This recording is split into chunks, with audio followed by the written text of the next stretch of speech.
Why did no one move when it happened? Maybe because no one could believe it. Maybe because power, when it explodes in public, freezes everyone around it. The parade ground shimmered under the morning sun, dust swirling in the heat, brass instruments catching the light like shards of gold. Hundreds of Marines stood in perfect formation, silent, statuesque, waiting for dismissal. And then it happened. A sharp, unexpected sound, not gunfire, not a command, but the heavy crack of a man's elbow striking flesh. Everyone saw it, a hard, humiliating blow that cut through the air like a warning. General Marcus Hale, decorated, towering, his chest full of medals and authority, had lost his temper. The young woman beside him, Corporal Dana Reeves, staggered back, her hand instinctively rising to her cheek. A red mark bloomed there, spreading fast beneath the skin. Silence thick, paralyzing. The general's voice came cold and clipped. "Watch where you're going, Marine." His words echoed across the open yard. A few soldiers turned their eyes away, others stared straight ahead, pretending not to have seen. But no one breathed, no one dared, because Hale wasn't just a general, he was the general. The one whose name carried both fear and respect across every base from Helmand to Okinawa. But Dana didn't lower her gaze. She didn't stammer, didn't step back. She stood there, spine straight, hands still at her sides, her cheek burning but her eyes calm. That calm was what unnerved him the most. There was no defiance in her face, just a strange, quiet dignity, the kind that makes even power hesitate.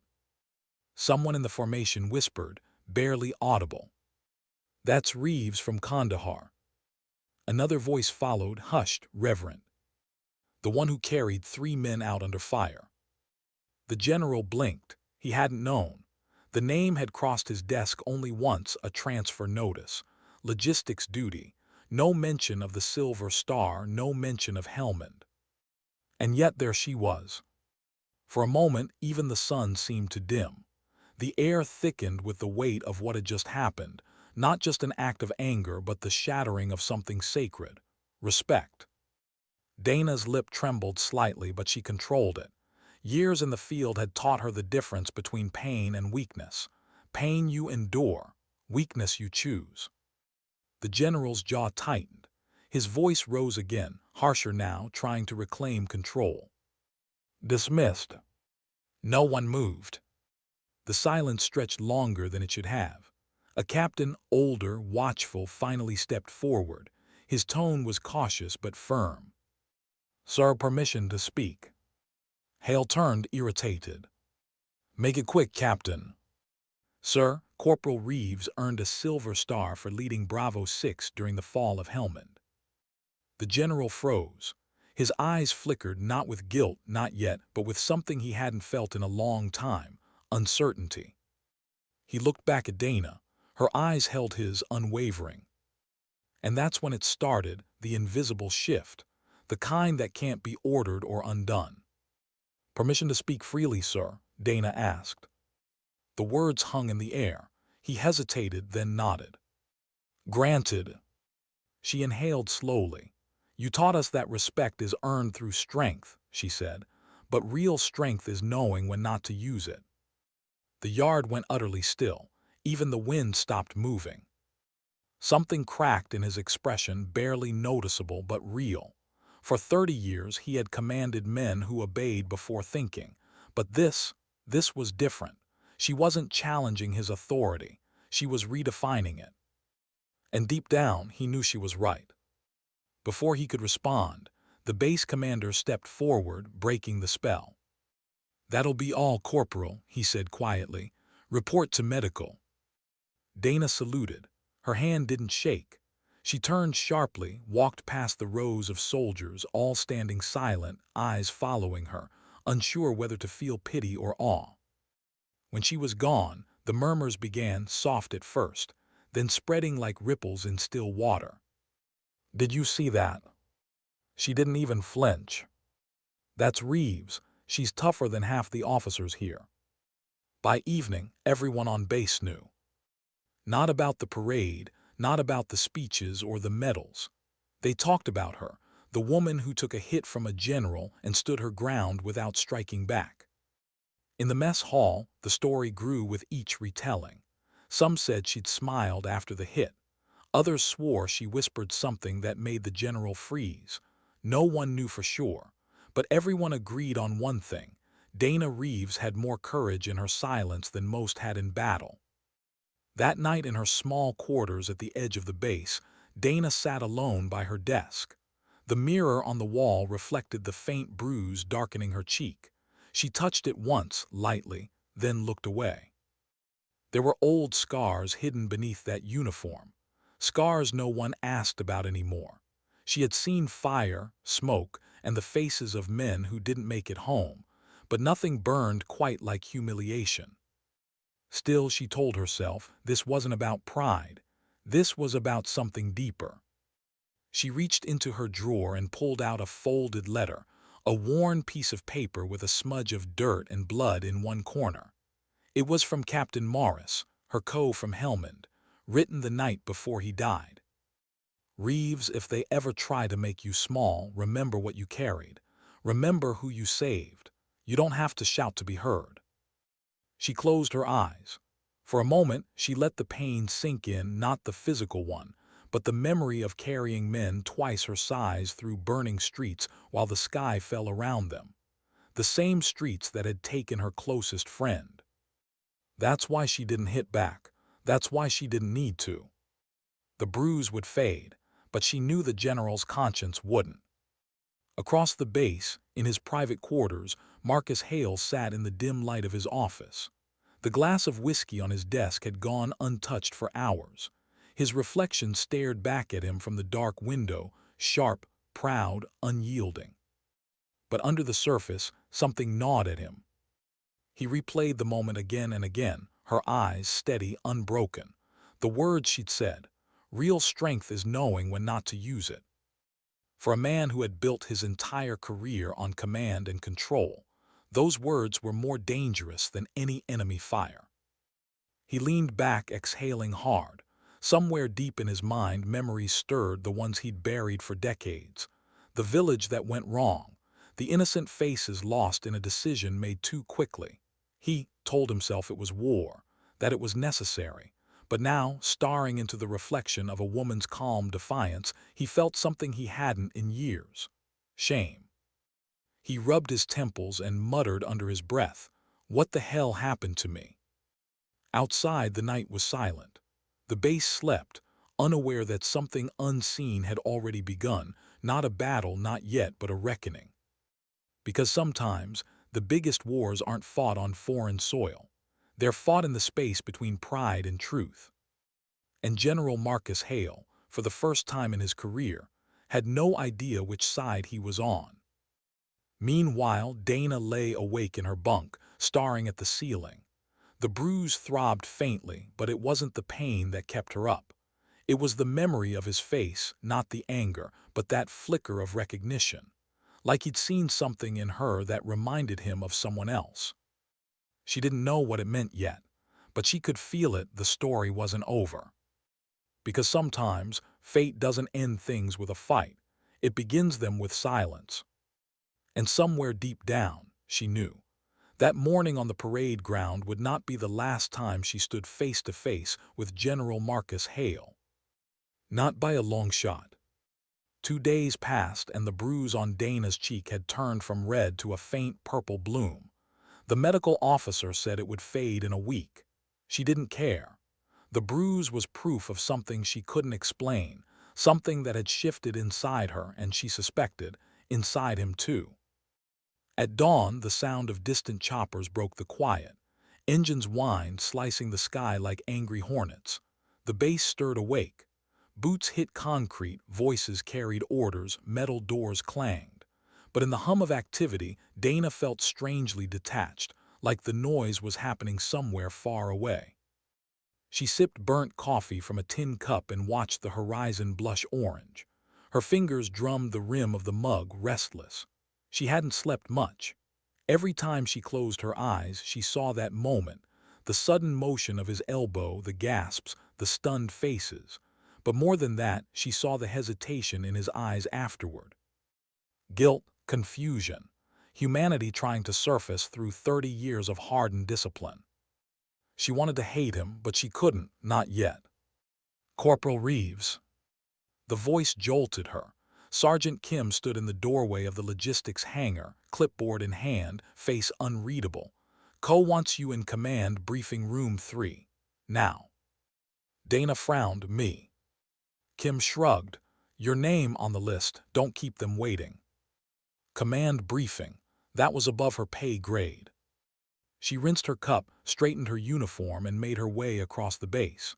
The corridors smelled of oil and dust, the air conditioning humming against the desert heat. As she approached the briefing room, her stomach tightened. Through the frosted glass window, she saw silhouettes, officers, analysts, tactical staff, and at the far end of the table, him. General Hale.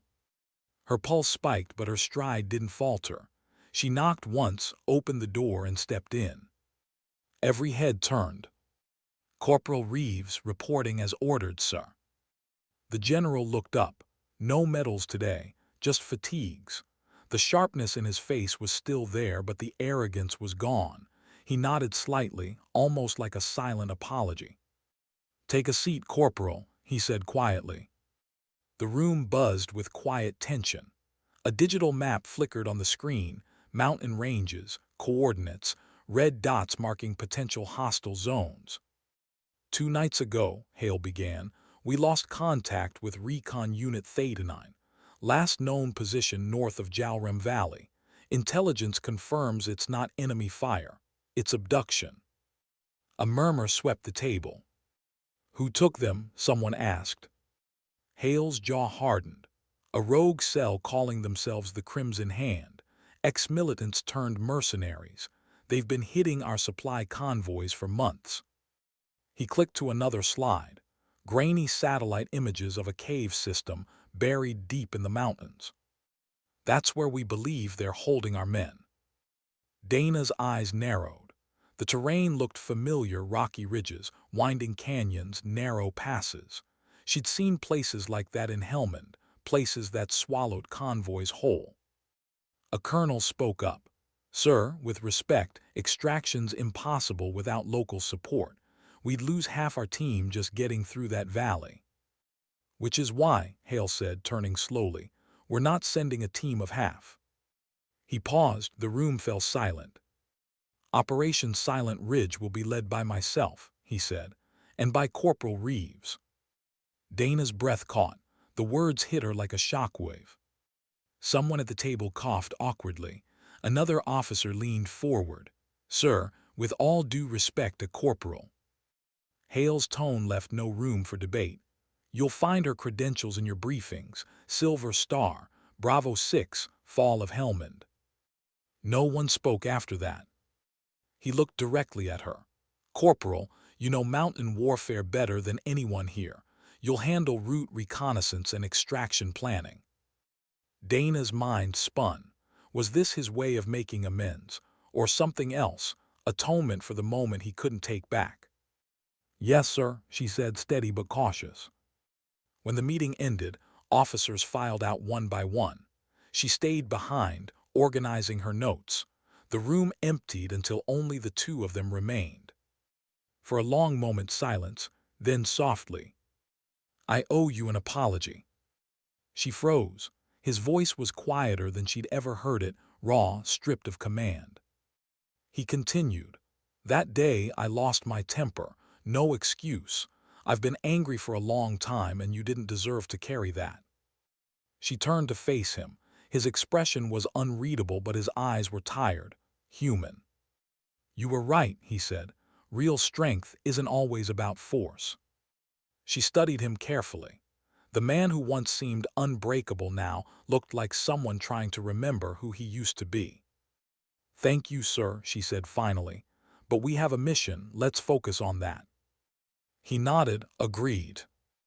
As she left the room, her reflection in the glass door caught his eye. The faint bruise still there, a mark he couldn't erase. That night the base hummed with preparation. Helicopters were refueled, weapons checked, maps printed.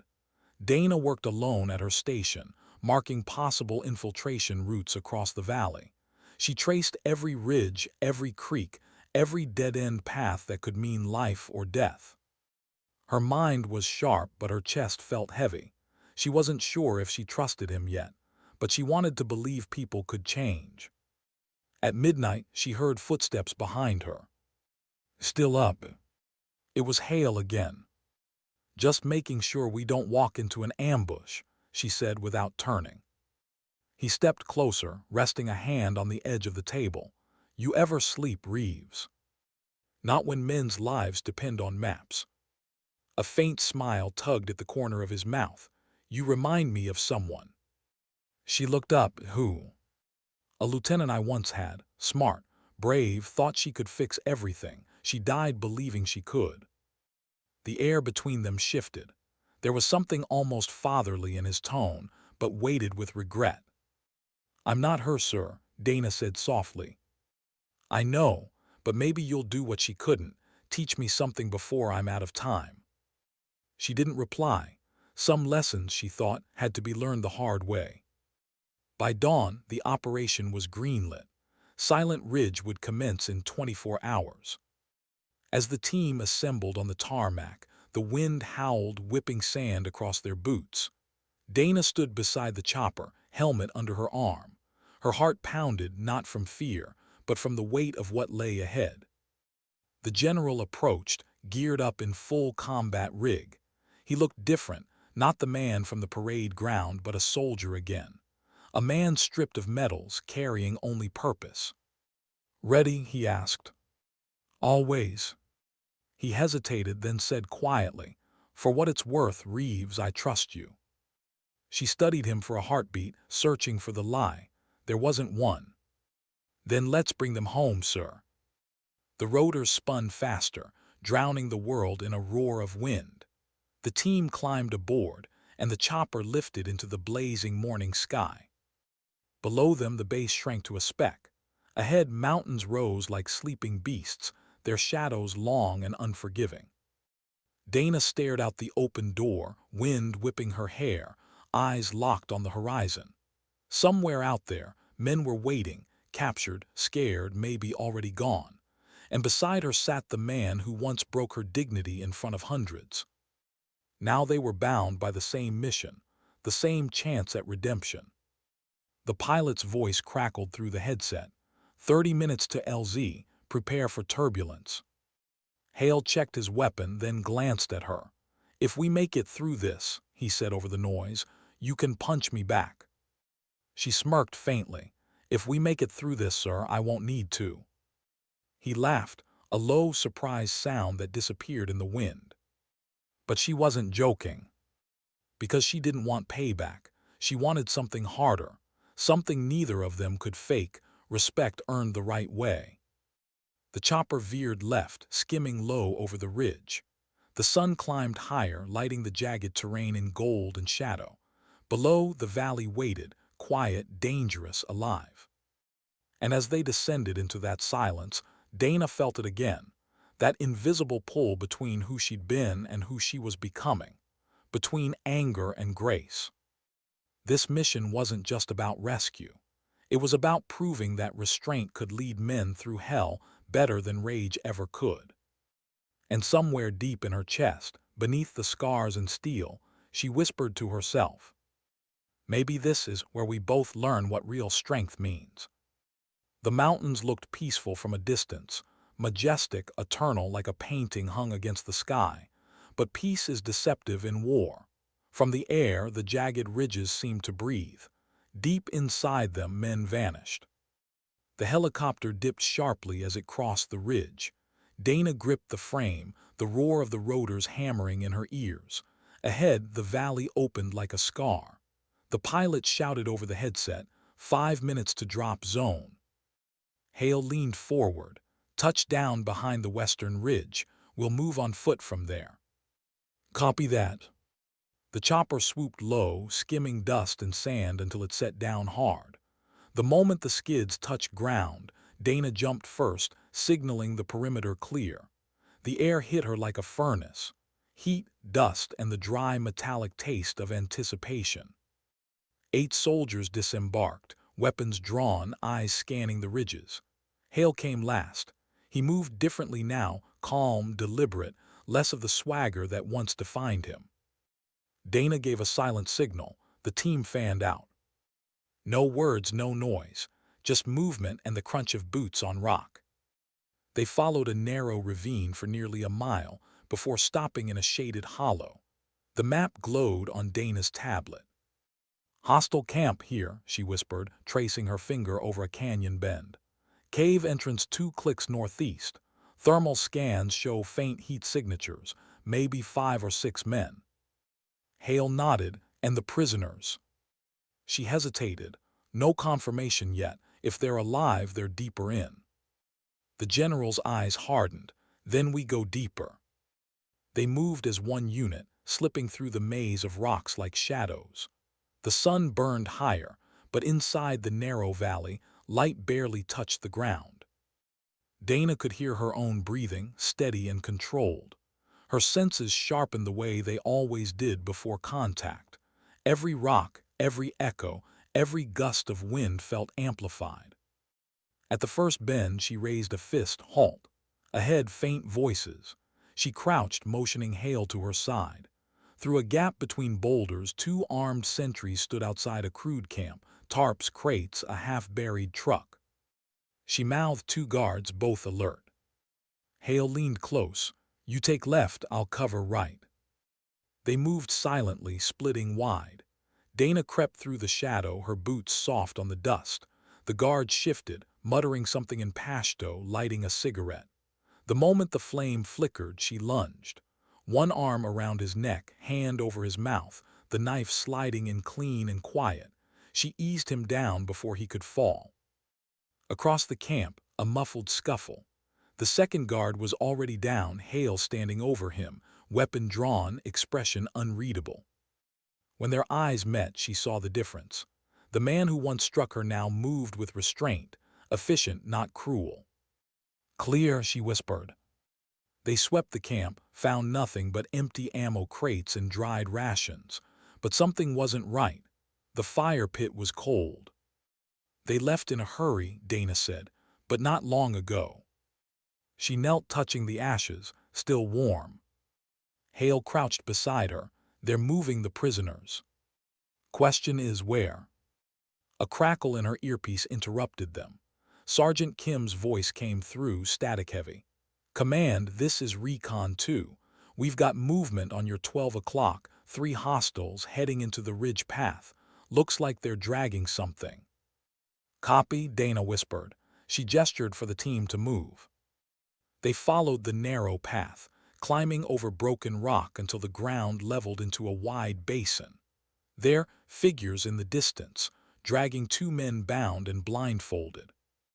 "Targets confirmed," Dana said. 2 captives alive." Hale's jaw tightened. "We intercept before they reach that cave." But before she could respond, a burst of gunfire ripped through the stillness. Bullets sparked off the rocks. "Ambush!" The team dove for cover. Dust exploded into the air.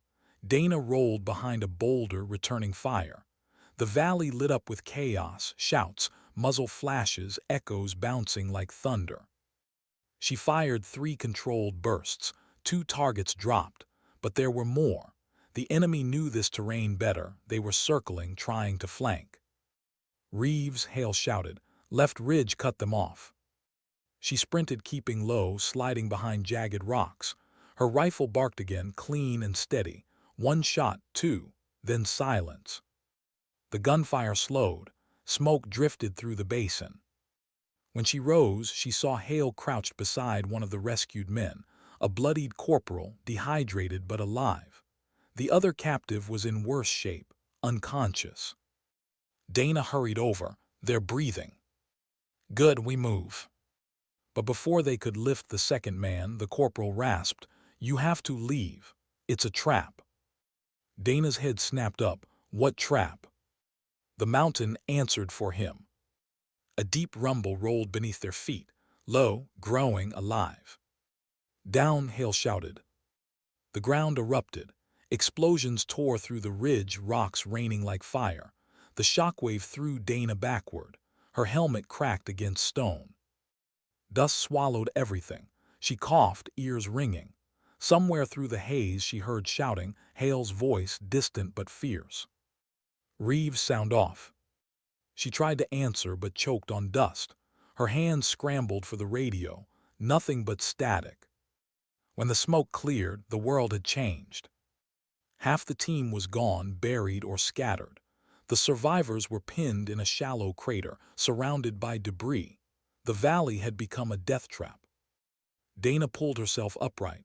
Her arm burned, shrapnel maybe. She ignored it. Status. Private Miller responded, coughing. 3 down, 2 wounded. She looked up the ridge. No sign of Hale, just smoke curling from a collapsed rock wall. "General," she yelled. No reply. Her chest tightened. She started climbing, slipping on loose gravel, ignoring the pain slicing through her side. The higher she climbed, the more silence pressed on her. Then movement, a silhouette against the dust. Hale, covered in ash, bleeding from a cut above his eye, but alive. He was dragging one of the wounded soldiers out from under a fallen beam. When he saw her, he gave a grim nod. "You're still breathing, good." She exhaled, half laughing, half gasping. "Could say the same, sir." They pulled the survivors together, patching wounds as best they could. The corporal who had warned them was dead, killed by the blast. Dana sat back, exhausted, staring at the ruined valley. "They knew we were coming. They baited us." Hale wiped blood from his brow. "Someone leaked the route." Her eyes flicked to him. "From command." "Maybe," he said quietly, "maybe from us." That possibility hung heavy in the air. They couldn't radio base. Signal was dead. The only option was to move deeper through the canyon toward the fallback point. "Pack what's left," Hale ordered. "We're not dying here." They moved slow, careful, carrying the wounded between them. The sun dipped behind the ridge, shadows stretching long and cold. Hours passed. The air grew thin, the silence eerie. Dana could feel the exhaustion settling in her bones, but beneath it all something stronger burned, a determination she hadn't felt in years. This wasn't about proving herself anymore. It was about keeping these men alive. As night fell, they found temporary shelter in a cave halfway up the ridge. A small fire flickered to life. The wounded slept, their breaths shallow. Dana sat apart, staring into the flames. Hale sat beside her after a while, the firelight dancing across his weathered face. "You saved 3 lives today," he said quietly. "So did you," she replied. He shook his head. "Not enough." They sat in silence. Outside, wind whispered through the canyon, carrying dust and echoes. After a long pause, Dana said, "Why did you pick me for this mission?" Hale didn't answer right away. He stared into the fire like it might forgive him. "Because you remind me of the kind of Marine I used to be," he said finally. "Before the rank, before I started believing medals meant worth." She looked at him, surprised. He continued, voice low. "I've seen too many soldiers break. Good men, strong women. They survive the war but lose the part of themselves that cared. You didn't." Her throat tightened. "You don't know that." He glanced at her bruised cheek, the fatting mark of his mistake. "Yeah, I do." For a moment the silence wasn't awkward. It was understanding. 2 soldiers, both scarred differently, sitting in the glow of shared truth. Then from somewhere deep in the canyon came a sound, distant footsteps, echoing. Dana stiffened, extinguished the fire with a swift motion. Darkness swallowed them. Hale raised his weapon, scanning the entrance. Voices, faint, foreign, moving closer. They exchanged a look, unspoken agreement. No words, no panic, just readiness. Because the night wasn't done testing them yet. And as the first shadow crossed the mouth of the cave, Dana whispered, steady and sure, "Real strength isn't about standing tall, sir. It's about standing again." The first shot cracked through the dark. The first bullet ricocheted off the cave wall, showering sparks into the dark. Dana dropped low, heart hammering, weapon raised. Shadows moved at the mouth of the cave, 3, maybe 4 shapes, quick and deliberate. Hale's voice cut through the noise. Hold fire till you see muzzle flash. The night pulsed with silence. Then a streak of light, one careless flicker from an enemy rifle. Dana squeezed the trigger, one burst, a cry, then chaos. The cave filled with thunder. Gunfire tore through the dark, echo bouncing off stone until it became a single, living roar. She moved by instinct, each motion smooth, controlled, automatic. She felt more than saw, the rhythm of battle, the weight of breath and recoil. When the noise finally died, the air smelled of gunpowder and stone dust. Dana's hands trembled slightly as she reloaded. "Clear," she whispered.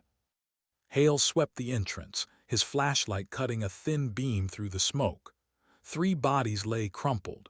One man crawled, bleeding, dragging himself backward until he hit the wall. Hale aimed, but Dana's hand stopped him. "Wait." The wounded man was young, barely 20. His rifle had fallen, his eyes wild with fear. Blood darkened the sand beneath him. "He's just a kid," she said. Hale didn't lower his weapon, so were ours. For a moment the cave filled with nothing but breathing. Their team, the wounded, and that boy staring up at 2 people who'd already seen too much death. Dana knelt, pulling a field dressing from her vest. "Corporal, what the hell are you doing?" Hale snapped. "Doing what's right," she said quietly. "He's bleeding out." "He'd have shot you if he could." "Maybe, but he didn't." Her hands worked quickly, wrapping the bandage tight around the kid's leg. He winced, muttered something in a language she didn't know. She didn't need to. Pain sounded the same in every tongue. When she finished, she looked up. "If we kill everything we fear, sir, what's left of us?" Hale stared at her for a long time, the hard lines of command shifting again into something almost human. He lowered his rifle. "You're going to get yourself killed one day with that conscience." "Maybe," she said, "but not tonight." They dragged the bodies outside, covering the entrance again with rocks to mask any light.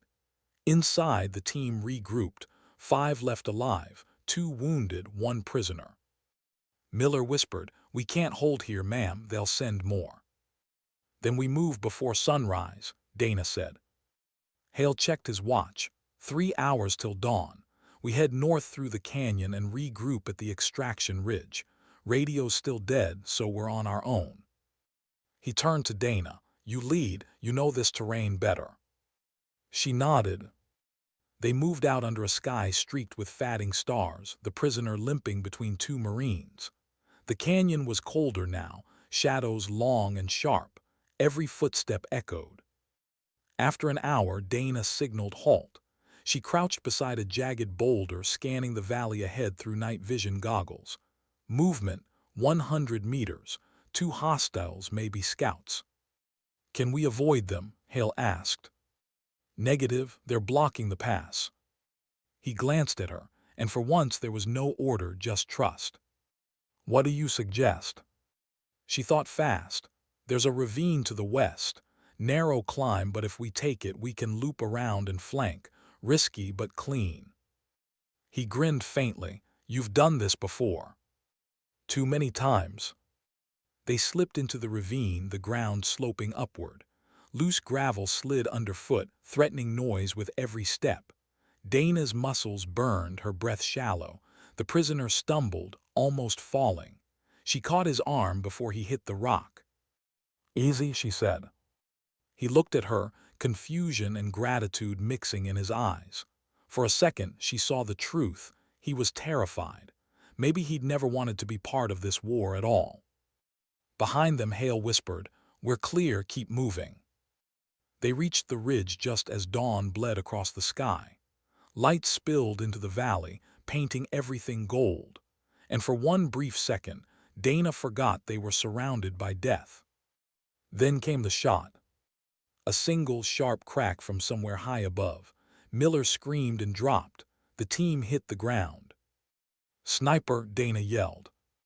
The second bullet slammed into the rock beside her, spraying stone fragments across her face. She scanned the ridge line. There, a flash of metal. Top of the east ridge, 1 o'clock. Hale adjusted his rifle, sighting through the scope. I can't get a clear shot. Cover me. Reeves. But she was already moving. She sprinted across open ground, diving behind a cluster of boulders halfway up the slope. Another shot hissed past her ear. Adrenaline drowned fear. She crawled upward inch by inch until the sniper came into view, a lone gunman, perched on a ledge, lining up his next shot.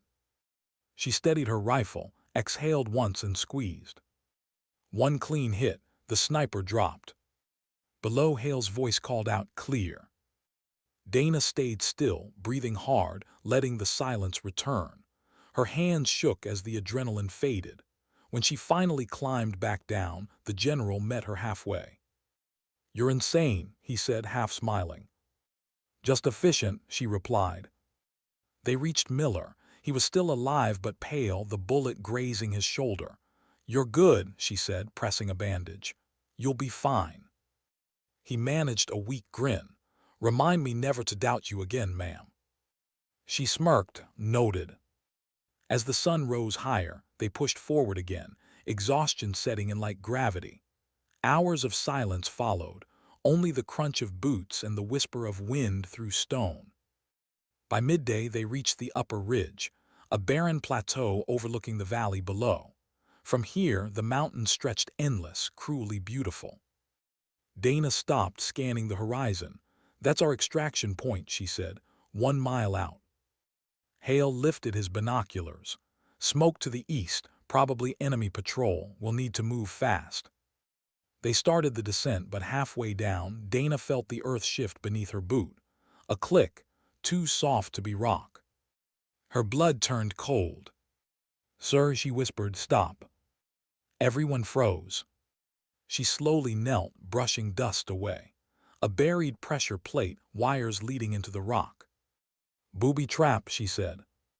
"How bad?" "Bad enough." She stayed perfectly still, sweat beading at her temple. One wrong move and this ridge goes up. Hale crouched beside her. "Tell me what you need." Light and silence. He held his flashlight steady while she worked. Fingers careful, movement slow. Her training took over. Cut the wire, release the pressure evenly, pray the trigger doesn't twitch. Her breath slowed. Every sound seemed magnified, the rustle of wind, the faint rasp of metal. Finally, she clipped the last wire and lifted her boot. Click, nothing. She exhaled shakily. Safe. The general's shoulders sagged with relief. "You just saved all our asses." Just another day at the office. But inside, her heart still pounded like a drum. She forced herself to breathe. They moved again, slower this time, until they reached the lower valley. The extraction ridge loomed ahead, a narrow rise marked by a rusted beacon tower. As they approached, the radio crackled for the first time in 2 days. "Echo base to Silent Ridge team. Reading faint signal, identify." Hale grabbed the transmitter. "This is General Hale. Mission compromised. Survivors en route to Extraction Point Alpha. Require immediate evac." "Copy that, General. Bird inbound, ETA 20 minutes." Dana closed her eyes briefly, relief washing through her. 20 minutes. They just had to survive 20 more minutes. They set up perimeter defense, taking cover behind rocks. The prisoner sat quietly, head bowed. Dana offered him water. He took it without meeting her eyes. "Why'd you join them?" she asked softly. He hesitated, then said in broken English, "They took my family. Said if I fight, they live." Her throat tightened, "And now?" He looked at the horizon. "Now I don't know." Before she could respond, a low rumble rolled through the canyon. Not thunder, engines, multiple. Hale raised his binoculars. "Convoy, 6 trucks armed." "They're coming for us," Dana said. He checked his watch. 10 minutes till evac. They took positions. The enemy trucks grew closer, dust plumes trailing behind like ghosts. Hale looked at her once. No mistakes. Wouldn't dream of it. The first truck came into range. Dana fired. The windshield shattered. The vehicle veered off, crashed into rock. Gunfire erupted. Bullets rained across the ridge. She reloaded, fired again, moved. The world narrowed to sound and motion. Beside her, Hale shouted coordinates, his voice steady, commanding. The rest of the team followed without hesitation. Then the radio crackled again. Helicopter inbound, smoke signal for visual. Dana grabbed a flare, ignited it, and tossed it skyward. The red light burst against the pale sky. The chopper appeared seconds later, swooping low. "Move, move," Hale shouted. They covered the wounded, dragging them toward the extraction point under heavy fire. The prisoner stumbled behind, hands still bound. A bullet hit the rock near Dana's head, spraying stone. She ducked, fired back, hit the shooter. The helicopter's rope ladder swung down, blades screaming. "Go," she yelled. One by one, the survivors climbed. Hale waited until everyone was aboard. He turned to her. "You first." "Not this time." She covered him as he climbed, then leapt, grabbing the last rung as the chopper lifted. Wind tore through her hair, bullets whizzing past. Below, the convoy burned, flames curling into the morning sky. When they were finally clear, the valley shrinking beneath them, Dana let herself breathe for the first time in hours. Hale sat across from her, bruised, exhausted, but alive. Their eyes met, no words, just mutual understanding. He said quietly, almost to himself, "You were right again." "About what?" "That strength isn't how hard you hit, it's how hard you hold on." She smiled faintly, eyes on the horizon. "Guess we're both still holding." The helicopter banked east, the sun breaking fully over the mountains. Light spilled through the cabin, washing away the dust and darkness. But inside each of them, something else had shifted, something that couldn't be seen or spoken, only carried.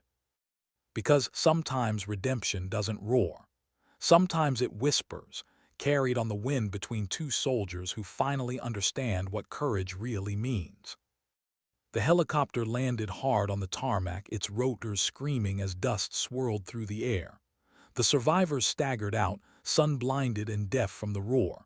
Medics rushed forward, shouting over the wind. Stretchers, saline bags, questions. Dana stood still for a moment, breathing the thick air of home. The base looked the same, hangars, flags, trucks rolling by, but it felt different now, smaller somehow. Like the world had shifted just enough that nothing lined up the same. Her body ached, her arm burned where shrapnel had sliced through, but pain was secondary. She was alive, they all were. Well, almost all. 3 men didn't make it. Their names already haunted the silence between footsteps. Hale climbed down after her, face streaked with grime. The medics tried to pull him toward the infirmary, but he waved them off. "See to them first," he said, nodding toward his men. For once, no one argued. Dana walked beside him across the tarmac. Neither spoke. The hum of engines filled the space where words should have been. At the command building, officers waited, their faces tight, unreadable. The base commander, Colonel Stokes, stood at the front. "General Hale," he said curtly. "Corporal Reeves, inside, debriefing room." They followed him through the corridor. The air inside was cold, sterile, almost too clean after the dust and smoke of the mountains. A young lieutenant handed them water and clipboards. "Write what happened in sequence," he said. Dana stared at the blank paper. What happened? She thought everything. But how do you write about fear that doesn't stop when the gunfire does? How do you explain the moment you realized command might have sent you into a trap? Hale wrote in silence, his pen scratching steady lines. He didn't look up once. After an hour, Stokes returned. "That'll do," he said. He took their reports, scanned them quickly, then set them aside. "Command wants a private word with you, General." Hale stood, understood. When the door closed behind him, Dana stayed seated. The room suddenly felt smaller. She could hear faint voices through the wall, sharp, clipped, official. Then silence. Minutes later, Hale emerged. His jaw was tight, his eyes stormy. "What did they say?" she asked. He hesitated. "They're saying the mission wasn't authorized." Her brow furrowed. "Wasn't authorized, you led it." "That's exactly the problem." He exhaled, rubbing the back of his neck. "They claim the operation files were compromised, that I acted on false intel. They're launching an inquiry." Dana's stomach dropped. "They're blaming you." "Blaming us," he corrected softly. Her pulse quickened. "But we saved lives, we brought our men back." He gave a bitter smile. "Doesn't matter. Command doesn't like headlines that start with failure, even if it ends with rescue." He looked tired, not the kind of tired that sleep fixes, but the kind that seeps into the bones after years of carrying other people's mistakes. "Sir," she said carefully, "what really happened up there? Who knew our route?" He met her eyes. "That's what I intend to find out." That night Dana couldn't sleep. The barracks were quiet, but her mind was. Every time she closed her eyes, she saw the explosion, the mountain cracking open, men screaming, the radio dead. It hadn't been random. Someone had known exactly where they'd land. She sat up, pulling on her jacket, and walked out into the night. The desert wind bit cold against her skin. The base was nearly silent, a few guards, a few lights still burning. Through one of the office windows, she saw Hale, alone, still awake. Papers spread across his desk, the faint glow of a desk lamp painting deep shadows under his eyes. She hesitated, then knocked. He looked up surprised, then motioned her in. "Couldn't sleep either?" he asked. "Not really," she said. He gestured to the chair across from him. She sat. The desk between them was covered in maps, after-action reports, signal logs. "What are you looking for?" she asked. "The leak," he said simply. "Someone fed the enemy our coordinates, and command's pretending not to know who." He pushed a report toward her. "That's the transmission log from our satellite comms. Look at the timestamp." She scanned it. One entry stood out, a brief burst of data, sent 30 minutes before they launched. "Was that you?" she asked. "No, wasn't me, and it wasn't any of our team, which means it came from here." She frowned. "Someone on base." He nodded grimly. "A mole, probably tied to the Crimson Hand. I've seen this before." Dana leaned back. "And command's burying it." "Exactly." He looked at her, eyes tired but fierce. "They need a scapegoat, someone to take the fall quietly so the machine keeps turning. I've been part of that machine too long, Reeves. I'm done playing its game." The words hit her harder than she expected. The man who once embodied authority was now questioning it out loud. "What are you going to do?" He hesitated. "Find proof before they silence it." "Sir." "Do sir me right now," he said quietly. "Not when truth's the only rank that matters." The room fell silent again, the kind that felt heavy, alive with things neither dared to say. Finally he sighed. "You should get some rest. If command calls you in tomorrow, keep it simple. Stick to what you saw. Don't mention the intel breach. Not yet." Dana studied him. "And what about you?" He smiled faintly. "I've been through worse tribunals, just not with this much conscience." She stood. "You're not alone in this, you know." He looked up surprised. She added softly, "Whatever this is, whoever did it, they messed with the wrong Marine." For the first time his expression softened completely. "You really don't quit, do you?" "Not when something feels wrong." She left before he could reply. Outside the air smelled like dust and jet fuel. Somewhere in the distance, a flag flapped in the wind, sharp, rhythmic, like a heartbeat refusing to stop. The next morning came with orders. Hale was suspended pending investigation, effective immediately. Dana stared at the notice on the bulletin board, disbelief turning to anger. Around her, Whispers buzzed like flies. He disobeyed command. Rogue mission. Got men killed. She wanted to scream. None of them knew what really happened. None of them saw him shield the wounded or carry the fallen.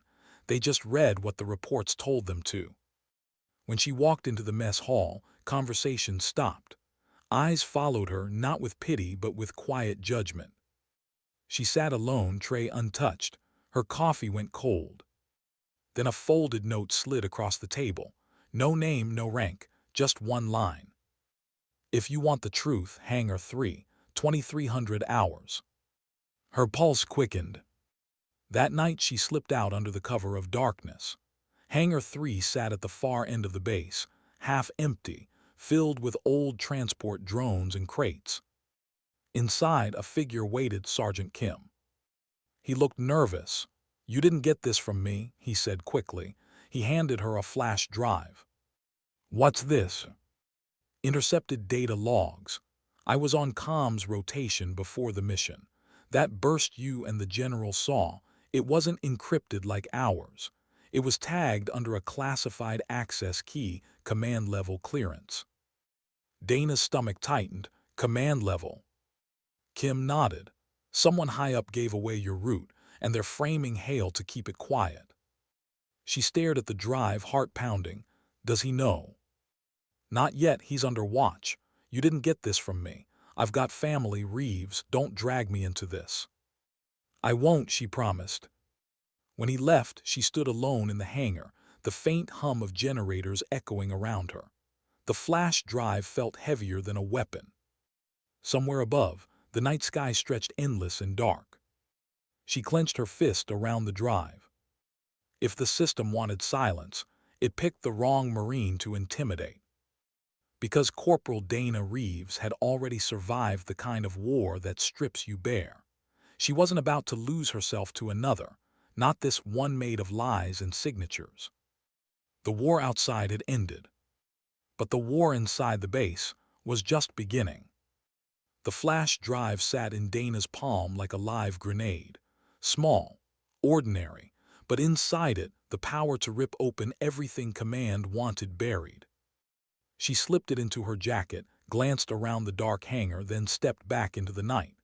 The base was silent, the wind whispering through the metal fences. Every shadow felt alive, watching. Her heart raced as she moved through the empty corridors toward the restricted barracks. The guards at Hale's quarters didn't even look up when she passed. She'd been there before, helping him with mission reports. Routine. Familiar. She knocked once, no response, then twice. The door opened just enough for a single tired eye to appear. "Reeves, it's me." Hale stepped aside, closing the door behind her. His uniform jacket was off, sleeves rolled up, the look of a man halfway between exhaustion and defiance. "You shouldn't be here," he said quietly. "Neither should you," she shot back. "Not if they're the ones who set you up." He froze. "What?" She pulled the flash drive from her pocket and set it on the table between them. "Sergeant Kim gave me this. Transmission logs, command-level encryption. Someone up top leaked our coordinates." For a second, silence. Then Hale exhaled slowly, sitting down. He stared at the tiny drive like it was something holy and dangerous all at once. "Do you realize what this means?" he said. "That you were right." He nodded, rubbing his temples, "and that whoever's behind it is still here." Dana sat across from him. "We can prove it. We get this decrypted, we find the signature, we show command." He looked up sharply. "No, we don't show command, not yet." "Why not?" "Because they'll bury it before it ever sees daylight." His tone was low, steady, absolute. "I've seen this before, Reeves. Evidence disappears. Witnesses misremember. And soldiers like you end up reassigned to nowhere bases until you fade out of the system." She stared at him, realization dawning. "You've fought this fight before, haven't you?" He met her eyes, tired but unflinching. "Once, and I lost." The room went still. Finally she said, "Then we fight smarter this time." He studied her, a small flicker of something, respect, maybe even pride, passing through his expression. You remind me of myself 20 years ago. Hopefully with fewer mistakes, she said quietly. That almost made him smile, almost. They worked in silence for a while. Hale pulled an old field laptop from his bag, a personal one, disconnected from the base network. No trace, no logs, he said. Dana watched as he inserted the drive. The screen flickered to life, lines of code scrolling fast. Encrypted, deep. Whoever planted this data knew how to hide. Can you break it? She asked. Eventually, he muttered. But not here. The base network flags every unregistered system. We'd have MPs knocking in 20 minutes. So we take it off base. He looked at her. That's desertion. It's survival. The way she said it, steady, without hesitation, made him pause. He leaned back, thinking. There's an old relay station 30 clicks east, abandoned since the last refit, off the grid. We take a Humvee, leave at dawn. Then what? We decrypt, and if the file is what you think it is, we decide who to trust. Dana nodded slowly. Okay. He studied her again. You understand what happens if this goes wrong. She met his gaze. I've been shot at, blown up, and elbowed in the face by a general. I'll manage. He chuckled softly, just once. The sound surprised even him. All right, Marine, he said. We move at 500. She stood, but before leaving turned back at the door. You ever regret it, sir? The uniform, the system, all of it. He didn't answer right away. He looked at the wall, the medals, the photographs of men long gone. Every day I don't fix it, he said quietly. She nodded once and left. Dawn came gray and silent. The base was half asleep when the Humvee rolled through the east gate. Dana drove, hands steady on the wheel. Hale sat beside her, eyes scanning the horizon. Neither spoke for a long time. The desert stretched endless, miles of sand and bone-colored rock, the kind of place where secrets go to die. After an hour, they reached the old relay station. Rusted antennas, shattered windows, a single tower leaning like a broken tooth against the sky. Home sweet home, Dana said. Hale smirked. We've had worse. Inside, dust coated everything. Sunlight filtered through holes in the roof, turning the air golden and thick. Hale set up the laptop on a rusted console, connected a field battery. The screen flickered, humming back to life. He inserted the drive again. This time he worked fast, manual decryption, bypassing layers of outdated security. Minutes passed. Then lines of text appeared, slowly forming into a list of transmission IDs. Dana leaned closer. What is that? Access keys, he murmured, each tied to a command officer. Her eyes scanned the list, dozens of entries, but one stood out. The last one. Stokes Command Priority Alpha.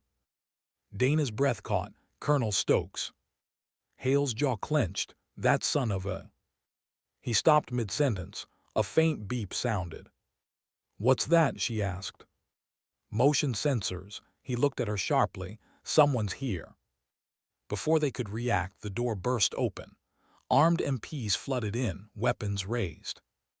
Hands where we can see them. Dana's instincts took over. She stepped forward, hands up but voice firm. We're Marines. We're not resisting. A man stepped through the line of soldiers, Colonel Stokes himself. Calm, crisp, immaculate. General Hale, Corporal Reeves, he said smoothly. Imagine my disappointment. Hale's voice turned to steel. You're the one who sold us out. Stokes smiled thinly. Big accusation, Marcus. Dangerous one, too. He nodded toward the laptop.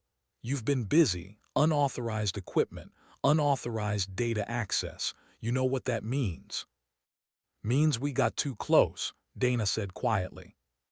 Stokes turned his gaze to her. Careful, Corporal. Loyalty's a fragile thing. Hale took a step forward, ignoring the rifles pointed at him. You leaked classified coordinates, Stokes. You cost lives. You think you'll hide behind paperwork forever." The colonel's smile didn't falter. "You're a good soldier, Marcus, but you never learned the rule that keeps good soldiers alive. Orders come before truth." He turned to the MPs. "Take them in, both of them." As the soldiers moved forward, Dana's mind raced. They'd found proof, real, tangible proof, but now it would disappear with them. Hale caught her eye. Just one look, but it said everything, not yet. When they reached the base, they were separated, interrogated, isolated, days blurred into gray walls and stale air. Dana answered every question with the same calm, controlled tone. No confessions, no fear. But on the fourth day, she heard footsteps outside her cell. Two voices, one of them familiar. "Hale." The door opened. He looked pale, exhausted, but free. "They released you," she whispered. "Conditionally," he said. "They're calling it suspension under review, politics. They think I'll keep quiet to save my pension." "And me." He sighed. "They're keeping you on base. Restricted movement, but no charges yet. They don't have enough evidence." "Not yet," she said darkly. He stepped closer, voice low. "Listen, before they grabbed us, I cloned the drive, hid the copy." Her eyes widened. "Where?" "In the field radio at the relay station, buried under the console." For the first time in days, she felt a spark of hope. He leaned closer, his voice just above a whisper. "When they let you out, we finish this. Together." She met his gaze. "Together." As he turned to leave, she called softly, "Sir, why are you doing this? You could walk away." He paused in the doorway. "Because once, a Marine told me that real strength is knowing when not to use it," he said. "I didn't understand her then. I do now." The door closed behind him. And for the first time since the mountains, Dana smiled. Not out of victory, but because she finally understood something too. Strength isn't just about standing tall. It's about standing with someone when the world tries to break them. Outside, dawn began to bleed across the desert sky. And somewhere beyond the fences and floodlights, the truth waited, buried, alive, and ready to be unearthed. The base looked normal again. Morning drills, trucks rolling out, flags snapping in the wind. But beneath that rhythm, something had shifted, an invisible current of fear. Everyone knew something had gone wrong in Silent Ridge. They just didn't know what. Corporal Dana Reeves moved through it like a ghost. The guards barely looked at her now. She was on restricted duty, which meant she was useful enough to keep but not trusted enough to speak. They'd clipped her wings officially. Unofficially, she was waiting for her chance. Every night, she watched the gates from her barracks window. Hale hadn't spoken to her in 3 days since their brief conversation. Rumor said he was being reassigned to Washington for strategic review, which was command's polite way of saying, "We'll bury you somewhere you can't cause trouble." But trouble was exactly what was coming. At 200 hours, she received a coded message through the maintenance comms line, one only a few people would even know existed. "Tonight 300, East Motor Pool." No signature, didn't need one. Hale. She was out of her bunk in seconds, dressed, armed, silent.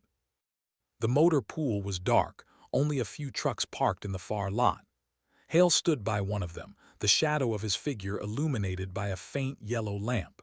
He wore plain fatigues, no insignia, no name tag, just another soldier. When he saw her, he nodded once. "You sure about this?"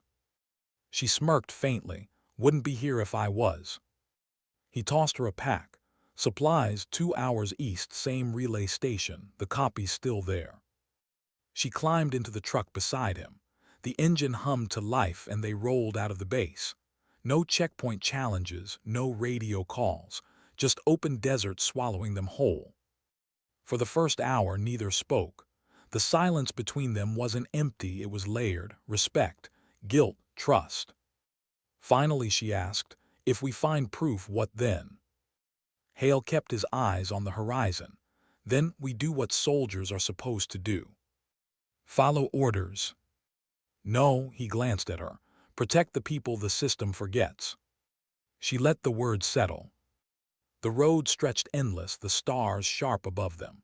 The farther they went, the more she could feel the weight lifting, the invisible chains of command slipping away. Out here, they weren't rank and file, just two Marines chasing truth. When the relay tower came into view, dawn was breaking, pale light spilling across the rocks. They parked behind a dune, covering the vehicle with a tarp. The tower still leaned against the sky like a tired sentinel. Everything looked untouched. Inside, the dust smelled the same, dry metal, faint oil. Hale went straight to the console, knelt, and pried open the access panel. He reached inside and pulled out a small, wrapped bundle. The flash drive. Still here, he murmured. Dana exhaled. Now what? He sat down, connecting it to the laptop again. Now we make sure no one ever buries it again. Lines of encrypted text appeared once more, then decoded into clear files, transmission logs, signed directives, command seals. Dana scrolled through the data. The pattern was unmistakable. Classified orders rerouted through Colonel Stokes's access ID, then forwarded to an unmarked satellite relay used by the Crimson Hand. She stared at the screen, anger tightening her throat. He sold our coordinates. Our men died because of him. Hale nodded slowly, and command knew. The proof was overwhelming. She looked up. We take this public, the press, the oversight committee. He stopped her with a raised hand. No, not yet. Sir. Listen. His voice was low, controlled. If we hand this off too soon, it'll disappear before it ever makes the news cycle. We need someone who can't be bought. Who? He hesitated, then said, Major Alina Rhodes, Pentagon Investigations, old friend, she's clean, still believes in the oath. Can we reach her? Encrypted channel, I'll try. He turned back to the console, connecting to a long-range comms link. Static filled the air, then a faint voice crackled through. Marcus, is that really you? Rhodes, I don't have long, I've got something you need to see. It's command-level corruption, coordinates leak, Silent Ridge. A pause, then, Marcus, you shouldn't be on the air. They've flagged your ID as rogue. Then trace this signal fast, because if you don't hear from me in 12 hours, you'll be reading my obituary. The line went dead. Dana looked at him. You trust her. I trust what she used to stand for, he said quietly. That's enough. She opened her mouth to reply, but stopped. Outside, a faint crunch of gravel. Her instincts flared. She grabbed her rifle, moving to the door. Through the slit of broken glass, headlights glowed in the distance. Company, she whispered. Hale joined her. Two armored vehicles were approaching fast, throwing dust into the air. How the hell? They tracked the transmission, she said. They must have been monitoring roads. Damn it. He grabbed the laptop, yanked the drive free and shoved it into his pocket. We move, now. They sprinted out the back, ducking low as bullets shattered the doorway. Sand exploded around them. Dana rolled behind a rock outcrop, returning fire. 2 vehicles, 4 no, 6 hostiles, she shouted. Suppressing, Hale's rifle barked, echoing through the desert. For a few seconds, the firefight was chaos, sand, smoke, the thunder of gunfire blending with the rising wind. Then one of the vehicles exploded, flames licking the sky. Left flank clear, Dana yelled. But the second truck kept coming. Hale reloaded, breathing hard. We can't stay pinned, fall back to the ridge. They ran, lungs burning, diving behind the rocks as another volley tore up the ground. Dana felt something hot slice past her shoulder, close, but not enough to drop her. When they reached the ridge, Hale glanced back. The remaining soldiers were regrouping near the wreckage. Dana crouched beside him. They'll call for air support. Then we end it before that. He pulled a grenade from his belt, pulled the pin and lobbed it downhill. The blast rocked the sand, throwing one of the soldiers backward. Dana fired twice more, hitting the driver of the second vehicle. It veered off and slammed into the rocks. Silent smoke. Then nothing but wind. She collapsed beside him, chest heaving. "You good?" He nodded, grimacing. "Old bones, young war." She laughed breathlessly. "You're not that old, sir." "Don't lie to your superior." "Didn't think you wanted to be called sir anymore." He smiled faintly, "Maybe just this once." For a few minutes, neither spoke. The desert stretched quiet and endless again. Then Hale's expression darkened. "They'll keep coming. We hit a nerve. Stokes will send more." Dana looked out at the smoke rising from the destroyed trucks. "Then we finish it before they get the chance." He turned to her, "Meaning?" "Meaning we go back with the proof, face them head on." He shook his head. "That's suicide." "So was Helmand," she said softly. "And you taught me something there, remember. Real strength is knowing when not to use it. Maybe now's the time we do use it." He looked at her for a long moment, pride, worry, and something deeper flickering behind his eyes. Finally he said, "You really are impossible, Reeves." "Yeah," she said with a half-smile, "but I'm usually right." They buried the laptop deep in the sand, taking only the drive. No evidence trail, just truth sealed in one small piece of metal and memory. As they headed back toward the truck, Hale glanced over his shoulder at the rising smoke. "Once we cross that gate, there's no going back." Dana adjusted her rifle strap, eyes fixed on the horizon.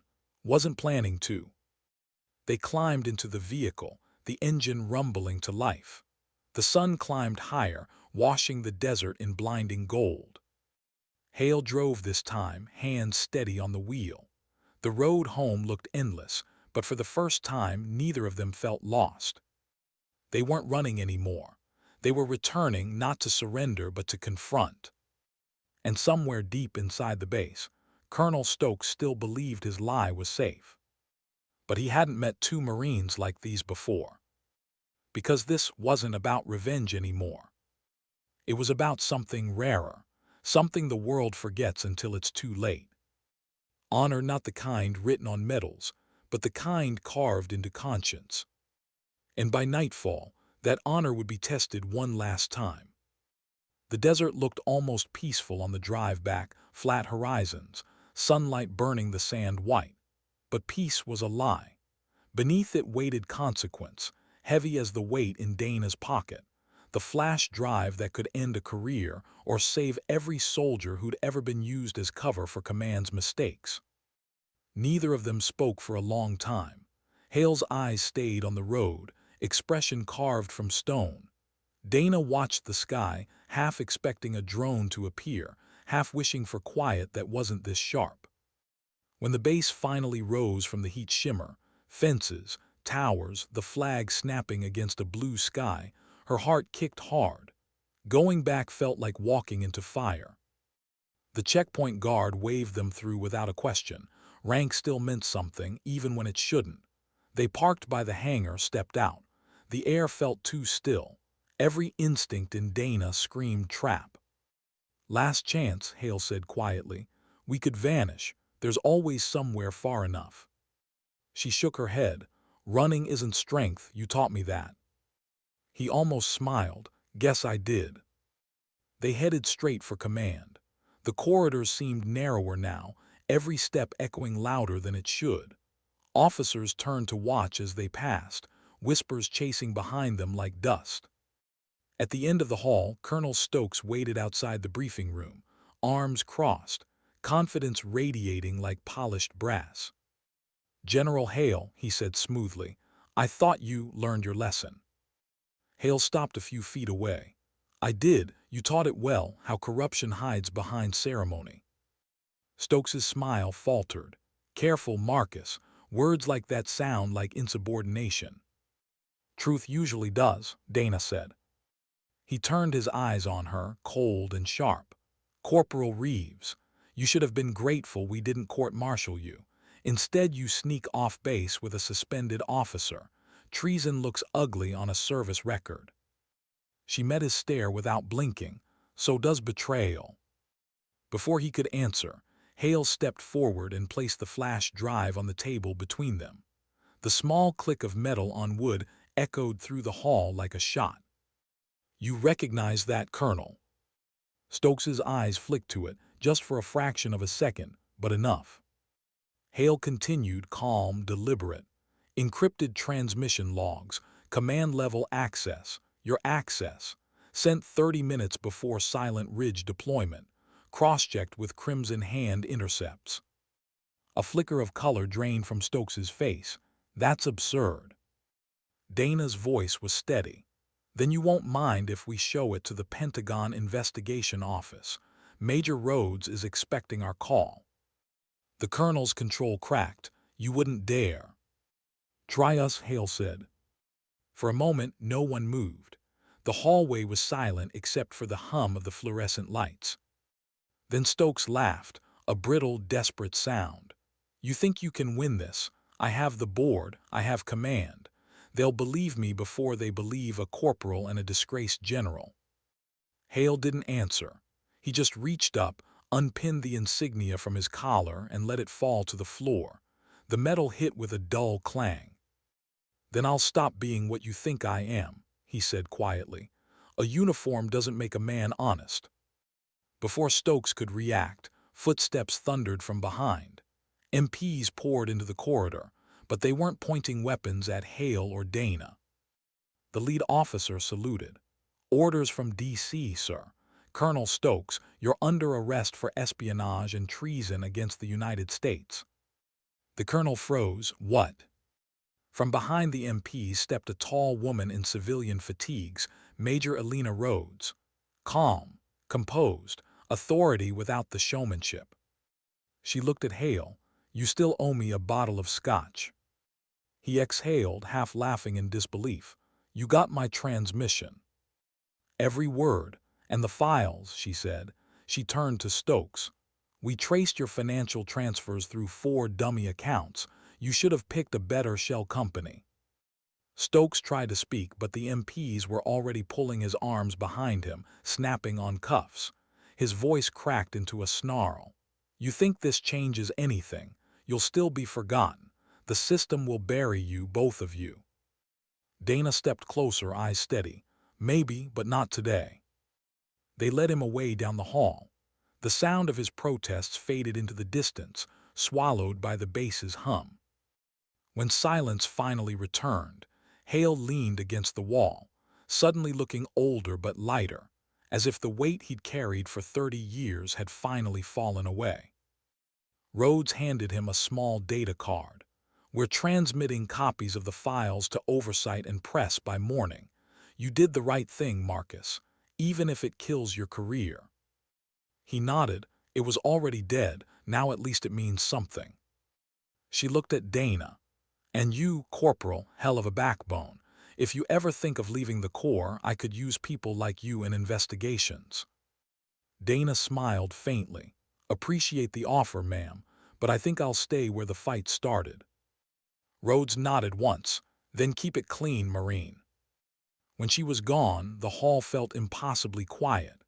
Just the two of them again, like the desert, like the cave, like every moment that tested who they were.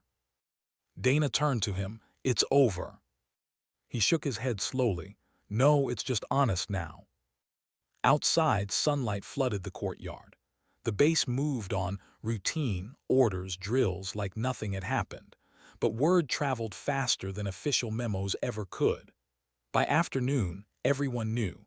The general who'd been suspended had brought down a colonel. The Marine who'd once been struck in public was the reason truth survived. That evening, as the sun dipped behind the ridges, Hale found her on the parade ground, the same place where it had all begun. The light was soft now, gold dust drifting across the cracked cement. She stood exactly where she had that day, hands behind her back, staring at the horizon. He approached slowly. "Déjà vu." She half smiled. "You planning on hitting me again, sir?" He shook his head. Not unless you outrank me, which by tomorrow you might." She turned toward him. The bruise was long gone, but something in her eyes still held the memory, not pain anymore, but perspective. He said quietly, "You could have let it go, could have walked away, let them do what they always do. Why didn't you?" She thought about it before answering. Because silence never fixed anything, and because if someone doesn't stand up once, no one ever will. He nodded slowly. "You know, the day I hit you, I thought I was teaching you discipline, but it turns out you were teaching me dignity." For a moment, neither spoke. The flag above them fluttered in the wind, the same sound that had once felt like judgment now sounding almost like forgiveness. Dana broke the silence. "What happens now?" "I retire," he said. "Not because they tell me to, but because it's time. There's a generation coming up that needs better examples." He looked at her, really looked. "You could be one of them." She smiled softly. "Maybe, but I think I'll start small, train the new recruits, teach them that orders and honor aren't the same thing." He extended a hand, not in command but in gratitude. She took it firm, steady. "Thank you, Corporal." "Any time, General." The rank didn't matter anymore. Respect did. As they stood there, the last of the sun broke through the clouds, bathing the base in gold. The same parade ground where humiliation had once lived now felt like redemption's stage. The next morning, news broke across every channel. Senior U.S. colonel arrested for leaking military operations to Mercenary Network. No mention of Dana Reeves, no photo of Marcus Hale. Just truth, finally visible, quietly, without spectacle. In the mess hall, recruits whispered her name anyway. "That's her, the one who didn't flinch." Dana pretended not to hear. She just sipped her coffee, watching the sunrise through the window. The world kept spinning. The fight kept changing. But something inside her had settled, a peace she hadn't felt since Helmand. Later that day, she found an envelope in her locker. No return name, just a single sheet inside. "Reeves, I've learned more from your silence than I ever did from command. Thank you for reminding me what strength really is. M.H." She folded the letter carefully, tucking it into the same pocket where she once kept the old note from Captain Morris. 2 letters, 2 lessons, both written in respect. That night, as the base lights dimmed, Dana walked the perimeter one last time before turning in. The air was cool, the sky enormous. Somewhere out there, wars would still be fought, mistakes would still be made. But maybe because of what happened here, fewer of them would be buried under silence. She paused by the flagpole, eyes tracing the stars above it. For a moment, she could almost hear his voice again, the day on the tarmac, the words that had stayed with her longer than she'd admit. "Real strength isn't about how hard you hit, it's about how strong you stand." She smiled. The wind carried the sound away, soft as a secret. Then she turned, walking back toward the barracks, boots crunching on the gravel, each step steady and sure. Because courage doesn't always shout. Sometimes it's quiet. Sometimes it looks like a soldier, standing tall after the world tried to make her bow. And sometimes, dignity doesn't speak, it simply acts.